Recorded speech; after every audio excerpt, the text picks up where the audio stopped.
Hello and welcome to the Poetry Lovers channel. Some lyrics are so good they can be treated like poetry, and that's the subject of Series 2. If you want to see more of this kind of video, please click like and subscribe below. In this episode I'm going to look at Life on Mars by David Bowie and ask what makes it so good. I chose this one because it's a song I liked before I'd even read the lyrics. In fact, I had no idea what it was about. But since I've read the lyrics, my view has changed a little bit. It was on the Hunky Dory album of '71 and released as a single in the UK in '73. The backstory to it is quite bizarre and quite unexpected. In '67, Bowie was asked to write lyrics to the tune of a French track, Comme d'habitude, composed by Claude François and Jacques Revaux.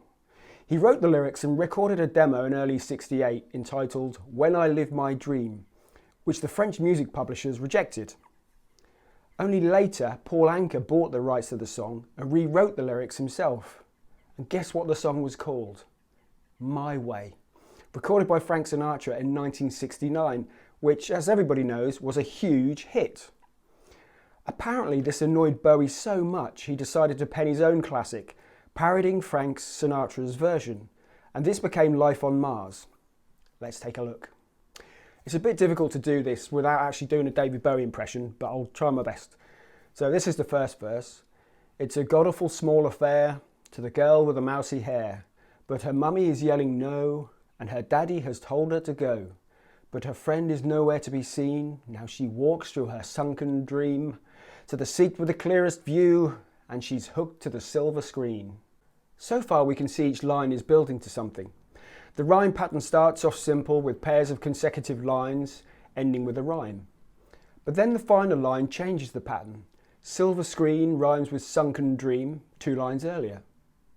The girl with the mousy hair goes to the cinema despite her mother's protests. Bowie mentions her sunken dream, which implies the girl's life isn't as good as it could be. And next the pre-chorus and chorus. But the film is a saddening bore, for she's lived it 10 times or more.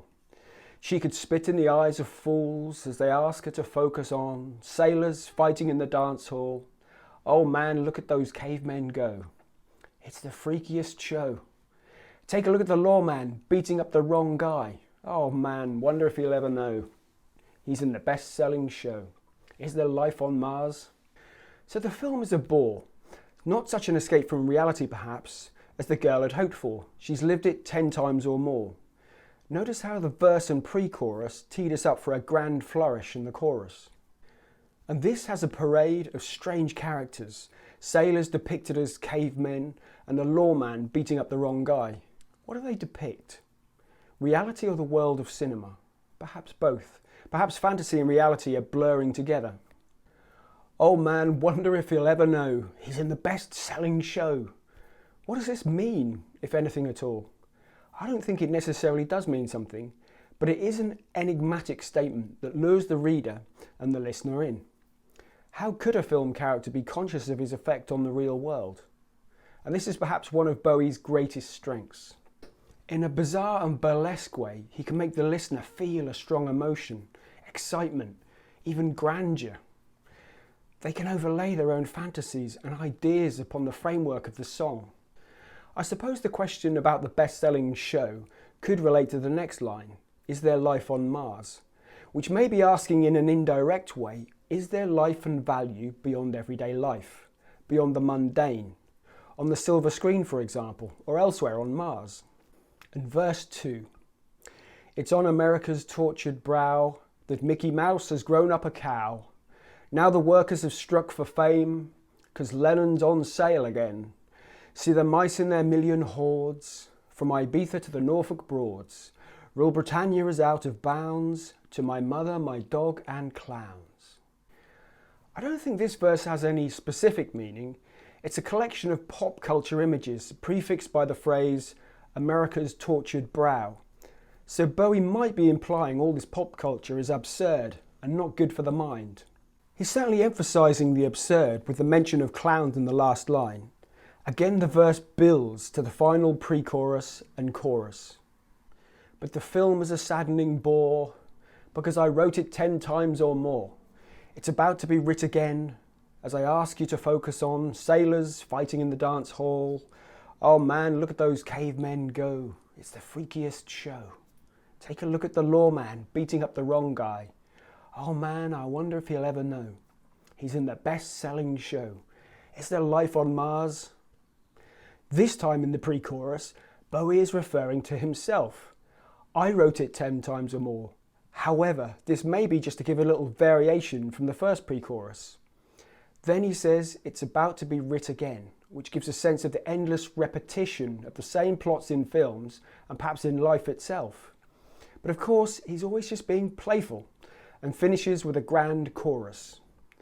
In an interview with Russell Harty in 1973, Bowie was asked to describe himself. What did David Bowie think about David Bowie? Now his reply was, I find that I am a person who can take on the guises of different people that I meet. I can switch accents. In seconds of meeting somebody, I can adopt their accent. I've always found that I collect.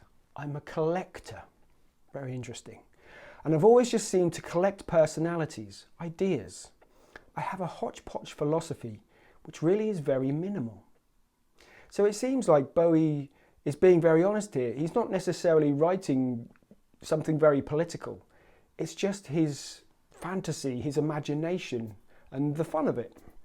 Do you believe in God, he was asked. I believe in an energy form. I wouldn't like to put a name on it. Do you indulge in any form of worship? Life. I love life very much. And in this song, Bowie demonstrated his philosophy very, very well.